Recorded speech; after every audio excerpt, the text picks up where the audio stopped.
আসসালামু আলাইকুম। পানিবন্দী মানুষের মাঝে ত্রাণ সামগ্রী বিতরণ 2025 বাংলাদেশ জামাত ইসলাম 16 নম্বর নেহালপুর ইউনিয়ন মনিরামপুর যশোর অলরেডি ত্রাণ সামগ্রী সাজানোর কার্যক্রম চলছে। একটু পরেই 200 পরিবারের মাঝে নেহালপুর ইউনিয়নে বিভিন্ন ওয়ার্ডে এটি বিতরণ হবে। আমরা এ পর্যায়ে পেশাজীবী বিভাগের সম্মানিত সেক্রেটারি ওনার কাছ থেকে শুনবো যে এই যে ত্রাণ সামগ্রী ওনারা কত সময় পরে এবং বন্টন করার যে প্রক্রিয়া সেটা সম্পর্কে আমরা ওনার কাছ থেকে কিছু তথ্য নিব। যে ভাই, এই যে আয়োজনটা আপনারা করলেন পানিবন্দী মানুষের সম্পর্কে, আপনারা কখন এটা বিলি করবেন বা কিভাবে আপনারা কি প্ল্যানে বিলি করবেন সেটা সম্পর্কে আমরা আপনার কাছে কিছু জানতে চাচ্ছি। আলহামদুলিল্লাহ, আসসালামু আলাইকুম।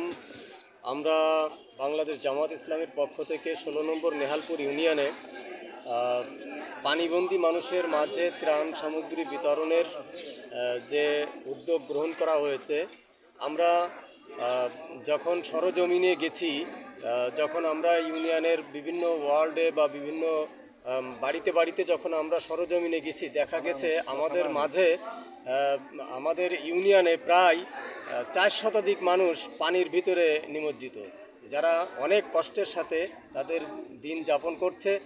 আমাদের মোহতারাম উপজেলা আমির সাহেব উনি সফর করেছেন, প্রত্যেকটা বাড়িতে বাড়িতে পানিবন্দী বাড়িতে বাড়িতে উনি গিয়েছেন এবং মানুষের দুঃখ দুর্দশা স্বচক্ষে দেখেছেন।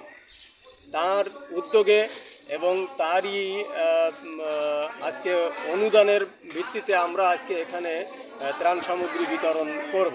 তা আমরা একটু পরেই আমরা এখনই শুরু করতাম, কিন্তু আমাদের উপজেলা টিওনো মহোদয় আসতে চেয়েছেন। উনি আসলেই আমরা বিতরণ কার্যক্রম শুরু করব।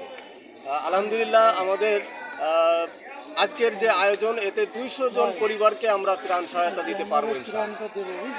এটাকে প্রত্যেকটা মানে আমাদের ইউনিয়নে যে 9টা ওয়ার্ড কি আসলে সব ওয়ার্ডের থেকে এই জায়গায় পাবে কিনা?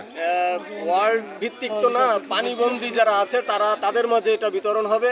ইউনিয়ন বেশি আছে, কোনো ওয়ার্ডে কম আছে, তবে ম্যাক্সিমাম ওয়ার্ডগুলোই 2-1 আছে। সব ওয়ার্ডে 2-1 আছে পানিবন্দী, তবে সবচেয়ে বেশি আছে 8 নম্বর, 9 নম্বর, এই 5 নম্বর, এই 3টা ওয়ার্ডে সবচেয়ে বেশি পানিবন্দী জলাবদ্ধতা। ধন্যবাদ। আসসালামু আলাইকুম।